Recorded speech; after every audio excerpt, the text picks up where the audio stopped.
Thinking Aloud. Conversations on the leading edge of knowledge and discovery with psychologist Jeffrey Mishlove.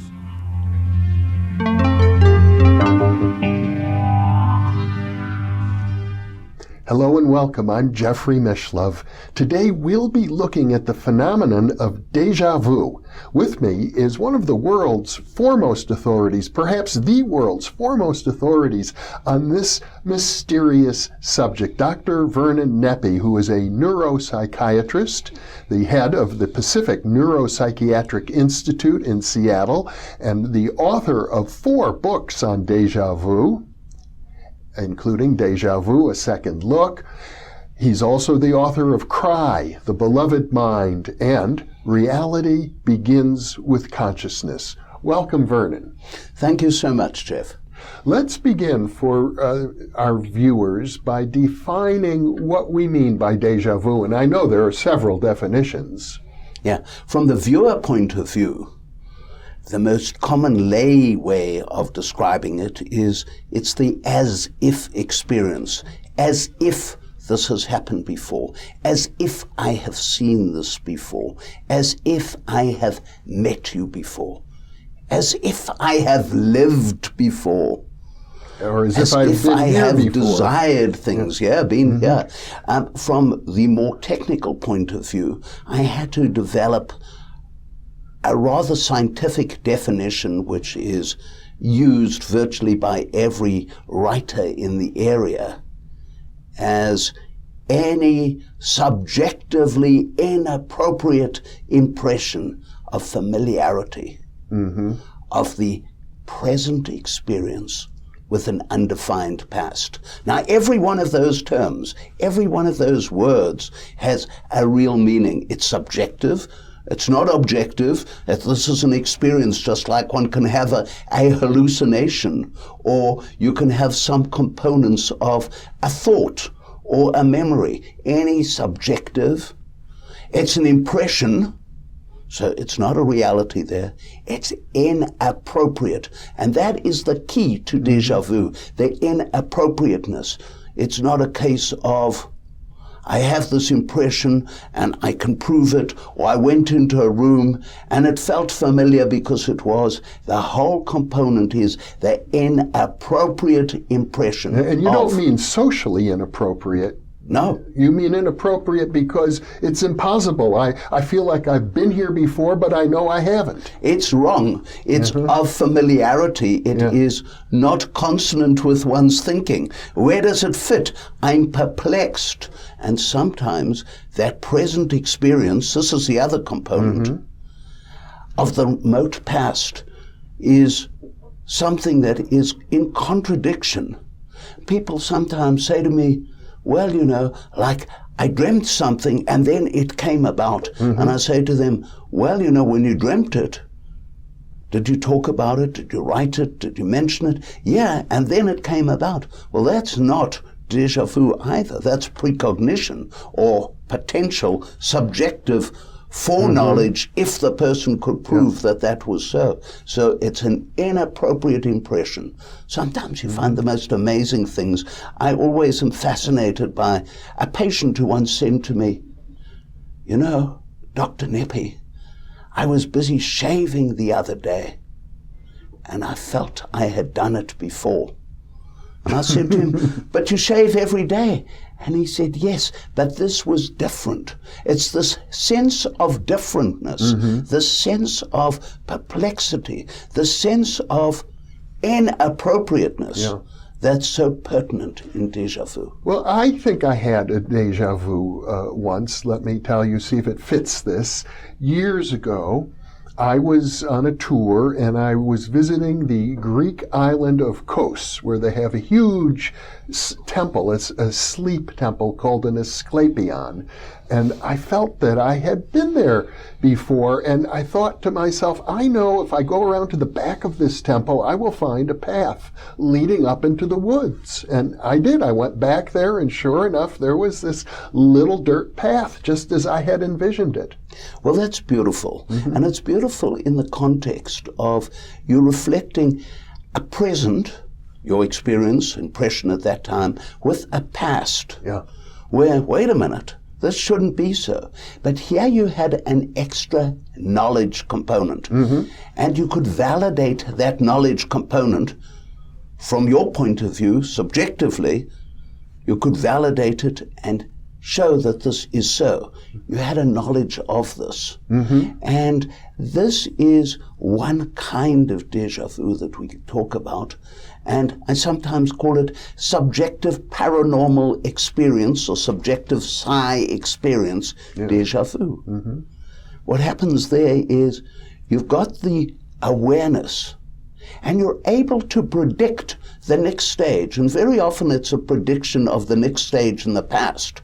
Somehow, I know I have been here before, and when I went into this next room, there it was. I knew there would be that bureau there. Or sometimes it's, I know what will happen next.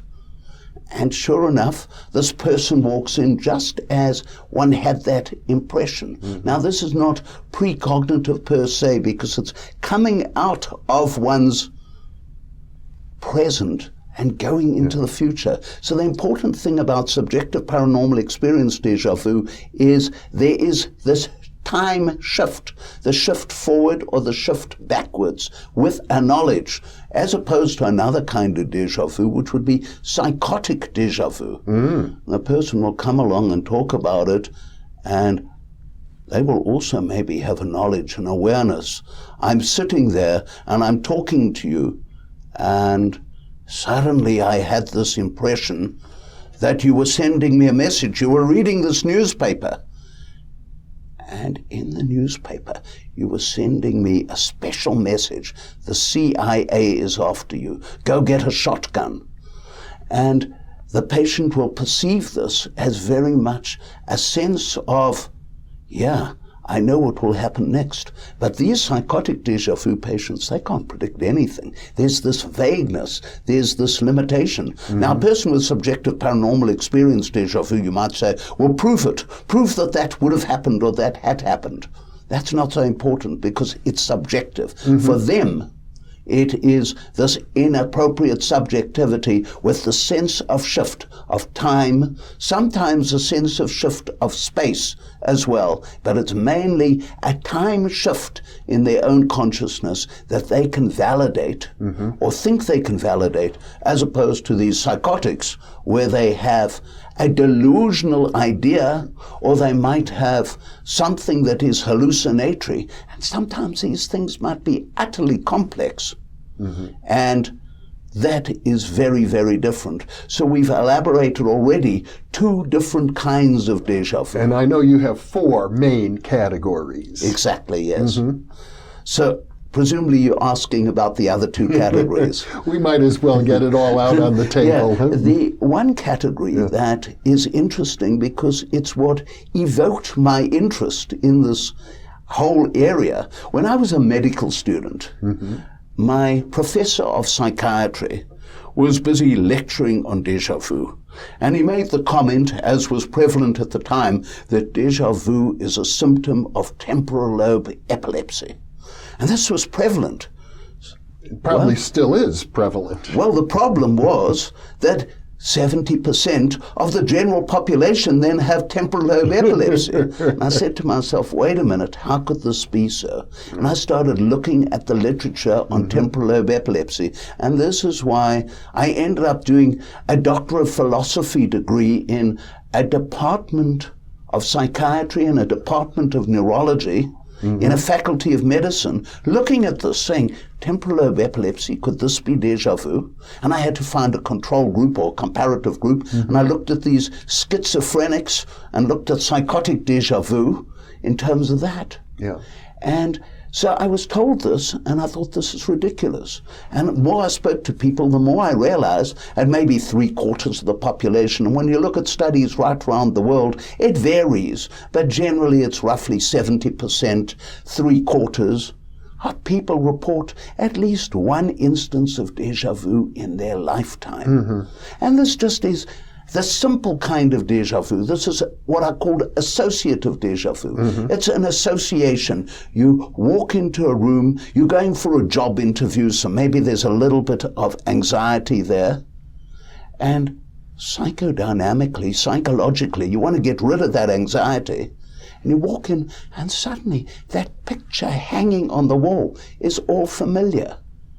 Except you don't perceive it as that picture. That whole room is all familiar. I've been here before. It's okay. I'm safe. So here's the perplexity producing the relief of anxiety in terms of psychodynamics. And it might be linked up with that picture, which might have been a picture that you had seen before in some other context or looking a little similar. It's the part reinstating the whole. It reminds you of something. The technical term is red integration, but you don't see it as a reminder. You see it as, wow, I have been here before. In other words, you're not remembering all of what you've forgotten, and you're not forgetting all of what you should be remembering in toto. And so this part reinstating the whole, maybe with a psychodynamic component, is associative déjà vu.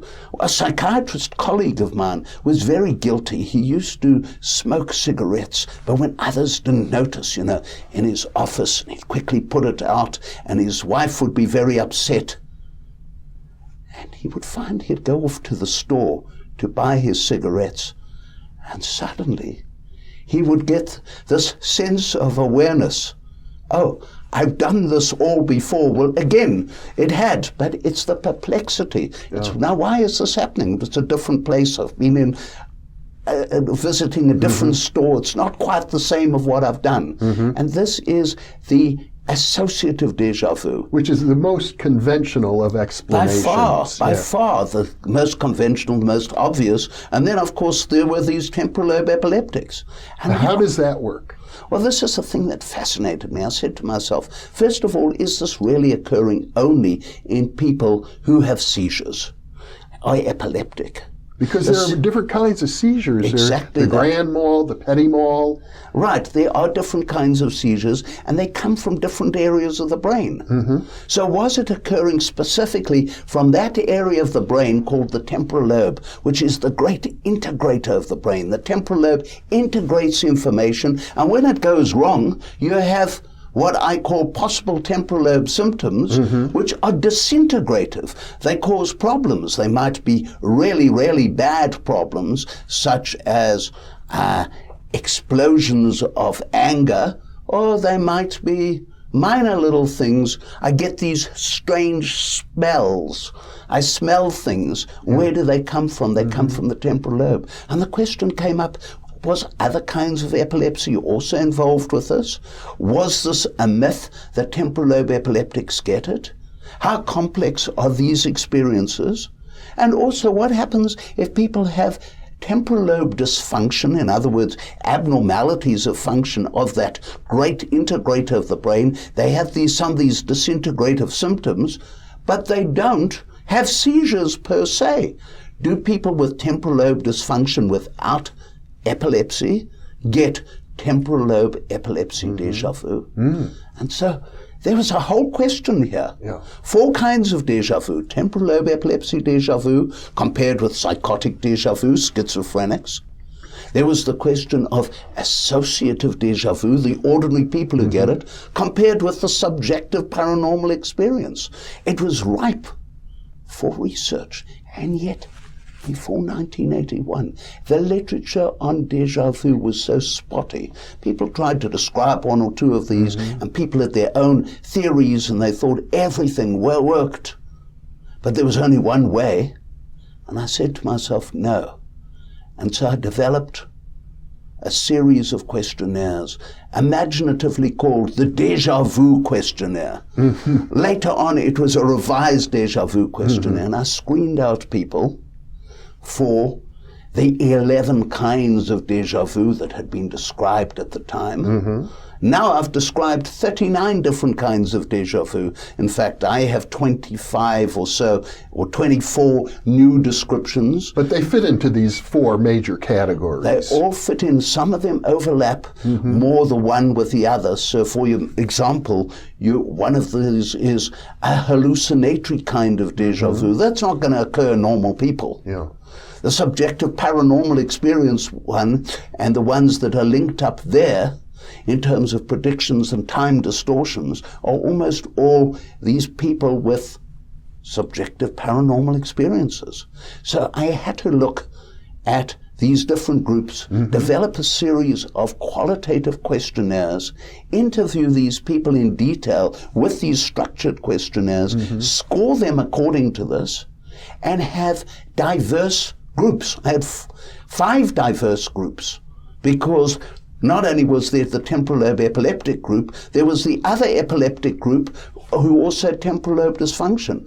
Where did they fit? They fitted just into the associative quality. And of course, some people did not have that. So this was the basis of this kind of research. And it's been a gradual exploration.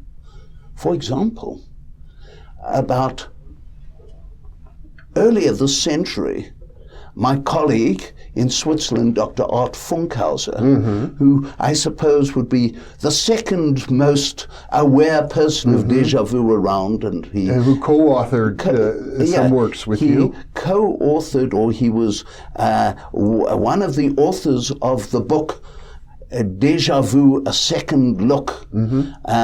So we did that as an edited book. Yes. And I also, at the same time, retranslated my book and updated my book, The Psychology of Deja Vu, and I called it Deja Vu Revisited. And there were so many different terms, and they're really hard to find, because do you put accents, and where do you put the accents in terms of the French terms, because everything is in French, that I developed a third book called Deja Vu Glossary and Library, where I had all the references in it, and I had a glossary of these different terms. But we're talking about these different things. We had Dr. Funkhauser and we had myself looking at, were there some other terms from the 1890s predominantly, the early 1900s,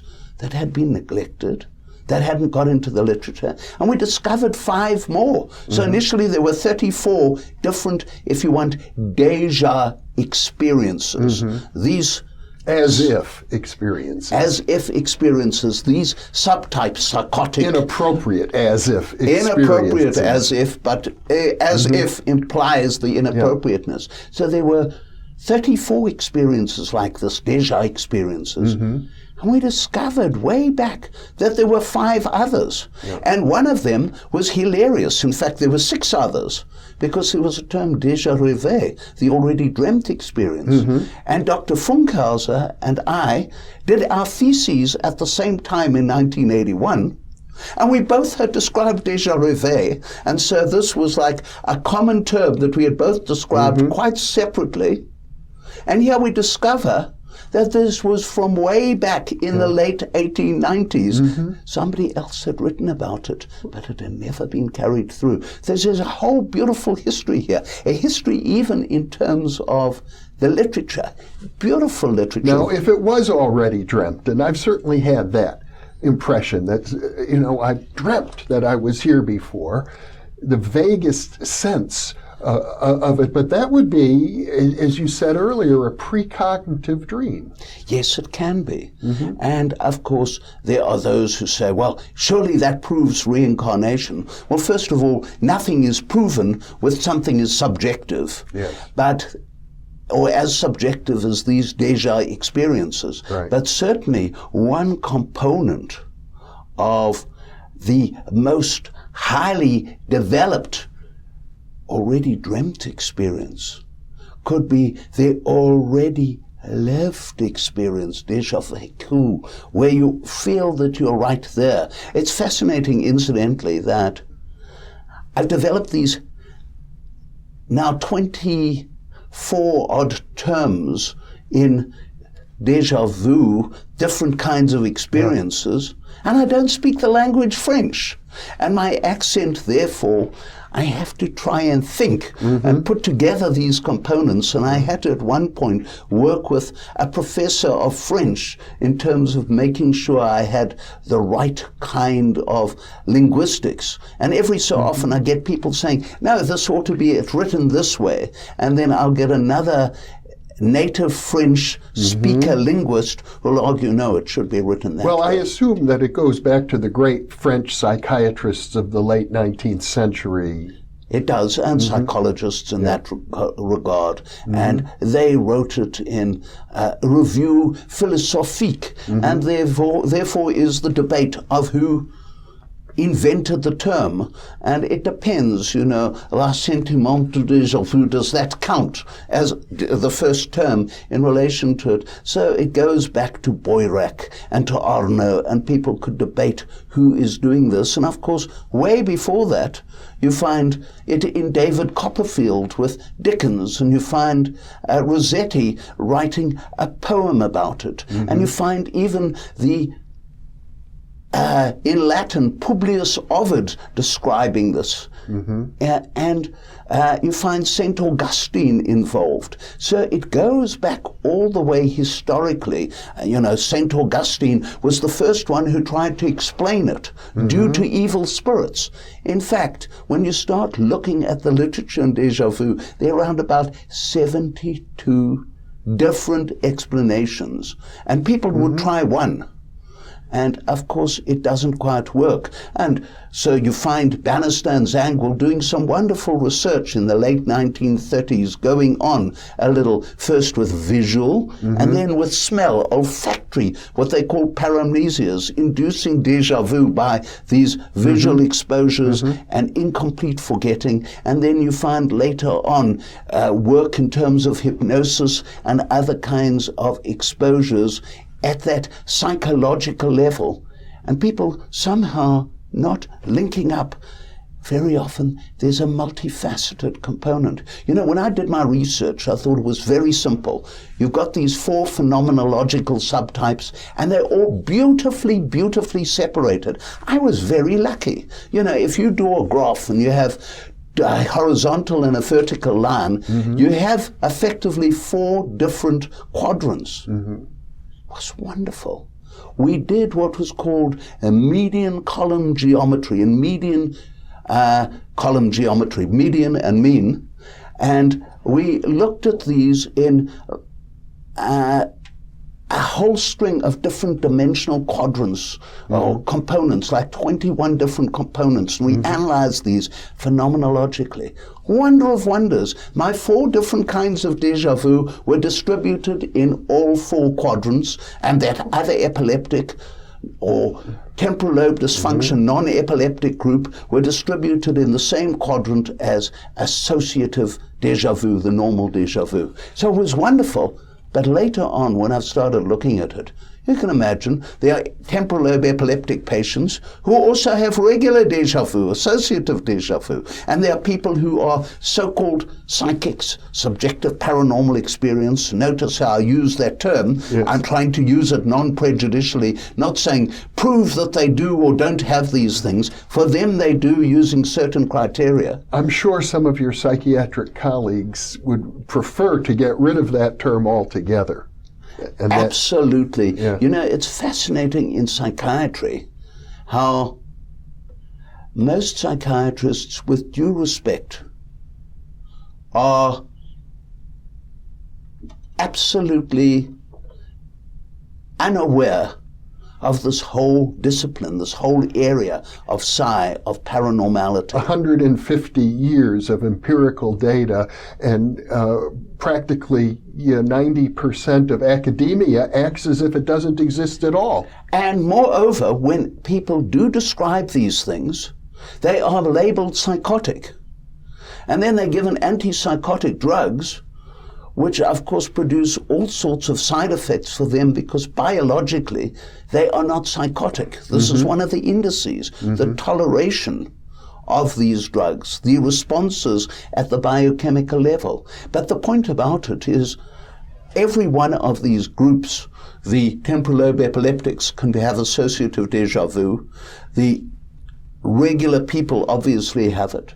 Schizophrenics, they're an amazing group because even when they have regular déjà vu, that's how it might start, then they add in all these esoterica. They interpret things. It's fascinating. You can actually find people who are not floridly psychotic, not overtly psychotic. They don't have apparent delusions.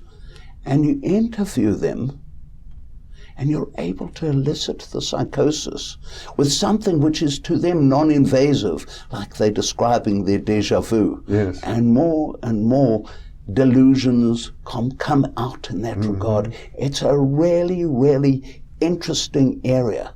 But there's another fascinating area that I hope you'll ask me about. You're going to ask me about the phenomenological side of déjà vu. Well, we're almost out of time. So this is why I want to bring this to your attention. The importance of this work is not only looking at déjà vu itself.